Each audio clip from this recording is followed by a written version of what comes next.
This is nothing more than political theory theater when it comes down to it. This is exactly what it is. Because they could have asked the Republicans to denounce white supremacy in the 117th Congress. I know y'all hear me bring up the 117th all the time, and I'm bringing it up because that's when they had the power. See, if it is important to denounce white supremacy, which it is, I'm not mad that he asking them to denounce it. I'm just asking, why didn't you ask them to denounce it when the Democrats were in power and we can really get some things done? That's all I'm asking. I'm just like, inquiring minds want to know about this. If they really wanted to do that, you wouldn't do it with a letter either. What the hell is a letter? Do you know how weighty white supremacy is? Lord have mercy on my black soul. So you pass legislation, see, policy, not papers, policy, not letters.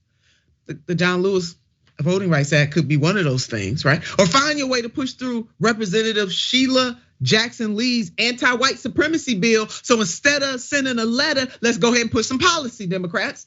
Let that right there, which she introduced in January this year. See, it's kind of flimsy. It's flimsy. That letter is flimsy.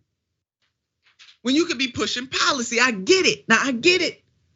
I don't want y'all to think I don't get it. I get it, but it's flimsy.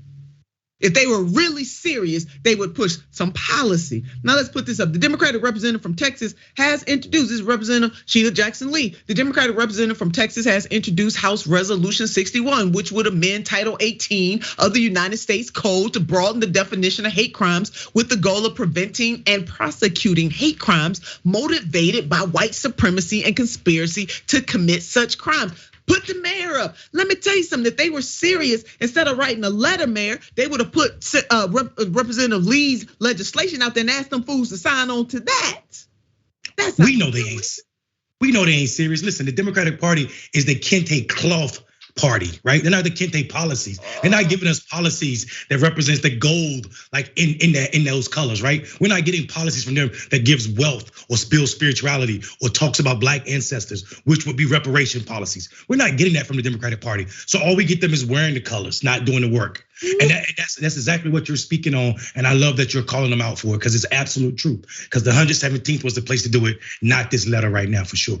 That's it. They wearing the colors, baby. They ain't about it. They just not. I mean, we can't make this stuff up. The mayor now, we just giving it to y'all.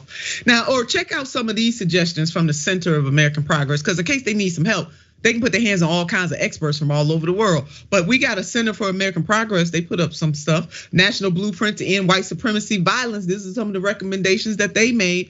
Leverage executive branch actions and responsibilities. How about that called executive orders? Called using the full weight of your power in your office, improve data collection, research, and reporting, counter recruiting and infiltration in law enforcement, military and veteran communities. Those are just a few examples. So if they really, truly want to get rid of or try to push back on white supremacy in a very powerful way, there are opportunities for them to do so. But baby, sending a letter is not the way.